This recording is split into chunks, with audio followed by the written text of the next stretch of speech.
అయితే ఆర్ట్ టీచర్గా వర్క్ చేశారు కదా, అంటే చిన్నప్పటి నుంచి ఆర్ట్ అంటే ఇష్టమా మీకు?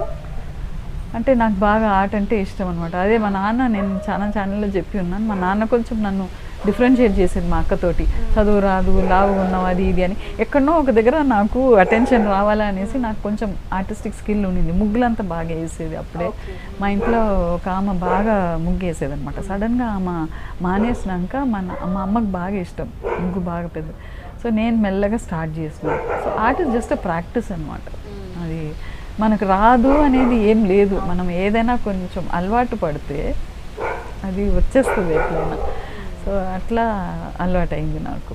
కొంచెం ముగ్గులు వేయడం, చేయడం, గోరంటాకు పెట్టడం, అవన్నీ కొంచెం బాగా ఇంట్రెస్ట్ ఉండేది. అట్లనే నేను చేసింది కూడా మా సిస్టర్ చెప్పడంతో నేను ఆర్ట్ కోర్సే చేసిన.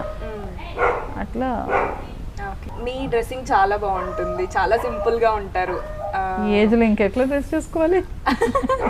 అట్లా అని కాదు, ఈవెన్ ఇప్పుడు బయట ఎలా ఉన్నారో మీరు సినిమాలలో కూడా అట్లానే ఉంటారు, మంచి కాటన్ సారీస్ లో ఉంటారు కదా. అంటే టిపికల్ ఒక్కొక్కసారి అనిపిస్తుంది, ఏందో రిజిడ్గా టిపికల్గా ఉన్నాను నేను, కొంచెమైనా మార్చుకోవాలి అనేసి.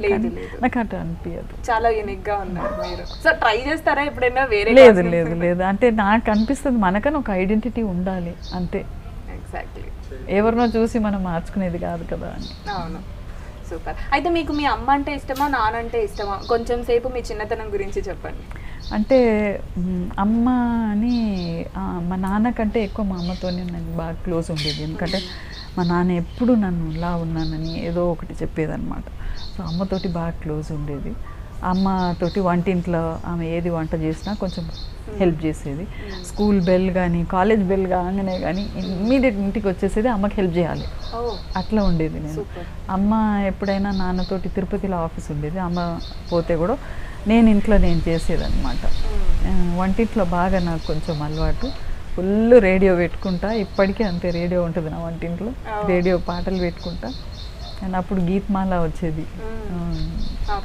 బినాకా గీత్మాల, అది పెట్టుకునేది, వంటలు చేసేది. అట్లా అలవాటు అయిపోయింది అమ్మతో.